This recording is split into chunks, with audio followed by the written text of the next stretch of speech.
बिस्मिल्लाहिर्रहमानिर्रहीम। अस्सलाम वालेकुम व्यूअर्स, आप देख रहे हैं डाइनिंग ओवर कुकिंग विद आसमा शाह। अमूमन स्नैक्स फ्राई करने से ये फ्राइंग ऑयल ख़राब हो जाता है। इस वीडियो में आप जान पाएंगे कि एक ही ऑयल को हम कितनी बार स्नैक्स को फ्राई करते हुए इस्तेमाल कर सकते हैं और इसे दोबारा इस्तेमाल के काबिल किस तरह से बनाया जा सकता है। वीडियो पसंद आए तो इसे लाइक करने के साथ साथ ब्लैक सब्सक्राइब के बटन को अगर आप क्लिक करने के साथ साथ बेल आइकन को भी प्रेस कर देंगे ना, तो नई अपलोड होने वाली वीडियो का नोटिफिकेशन आपको सबसे पहले फ्री में मिल जाएगा। सबसे पहले मैं आपको इस ऑयल की स्टोरी के बारे में बता दूं। फर्स्ट टाइम हमने इसमें पकोड़े फ्राई किए। जनाब, ये पकोड़े हमने कड़ी में डाले। कड़ी भी ऐसी जिसे बगैर तड़का लगाए हमने बनाया था। अच्छा, अब होना तो ये चाहिए था कि एक टाइम मैं पकोड़े फ्राई करने के बाद दोबारा इसमें कोई भी स्नैक्स फ्राई ना करती, क्योंकि हेल्दी वे में नहीं आता। सबसे परफेक्ट तो ये है कि आप एक दफ़ा फ्राई कर लेने के बाद वीडियो के लास्ट में मैं जो आपको तरीका बताऊंगी ना ऑयल साफ़ करने का, बस आप ऑयल साफ़ कर देने के बाद आप इसे पराठों पे लगाएं या फिर आप इसे आलू की भुजिया में इस्तेमाल करें। बिल्कुल जायका ठीक रहेगा। लेकिन हमसे गलती ये हुई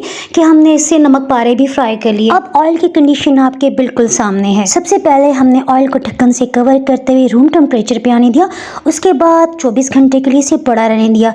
ये देखें, जो भी था ना ऑयल के ऊपर की सतह पे, वो नीचे की सतह पे बैठ गया है। इसे एहतियात से वापस रख देते हैं। देखें, जो नीचे का मिक्सचर है ना, उसे ऑयल में शामिल नहीं होना चाहिए। जिस कंटेनर में भी आपने ऑयल को साफ करके डालना है उसके नीचे प्लेट रख लें, ताकि जो भी इजाफी ऑयल अगर गिरता है ना तो वो इसके ऊपर ही गिरे।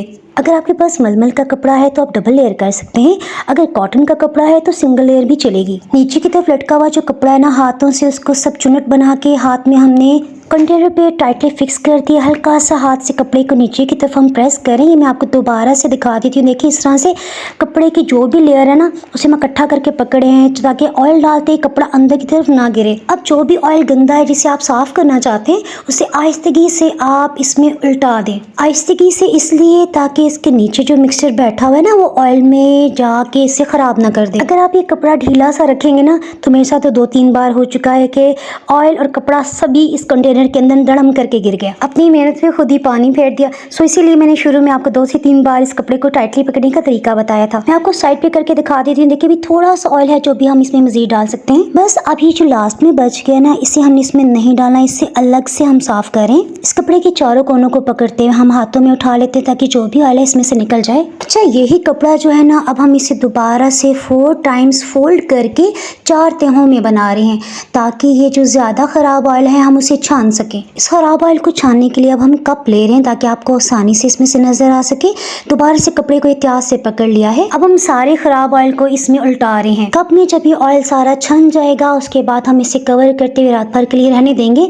मजीद किसी किस्म के भी इसके अंदर कोई खसाफती होंगी तो वो नीचे की सतह पे चली जाएंगी। अगर आपके पास फ्राइंग ऑयल बहुत ख़राब कंडीशन में है, उसमें बहुत ज़्यादा काले काले ज़रात हैं, उसे किस तरह से साफ़ किया जा सकता है, ऊपर आपको आई बटन में लिंक नज़र आ रहा होगा। राइट साइड पे से क्लिक करके आप वो वीडियो भी देख सकते हैं। अभी ऑयल बिल्कुल न्यू ऑयल जैसा बन गया, लेकिन अब आपने इसमें कोई भी चीज़ फ्राई नहीं करनी, बल्कि आप इसे पराठों में, ऑमलेट या फिर टोस्ट पे लगाते हुए यूज़ कर लें ब्रेकफास्ट में। ये वीडियो पसंद आई हो तो लाइक के बटन को प्रेस करने के साथ साथ अगर आप इस चैनल पे कोई भी और वीडियो देखना चाहते हैं तो ब्लैक सब्सक्राइब के बटन को भी क्लिक करके शुक्रिया का मौका दे सकते हैं। अल्लाह हाफिज़।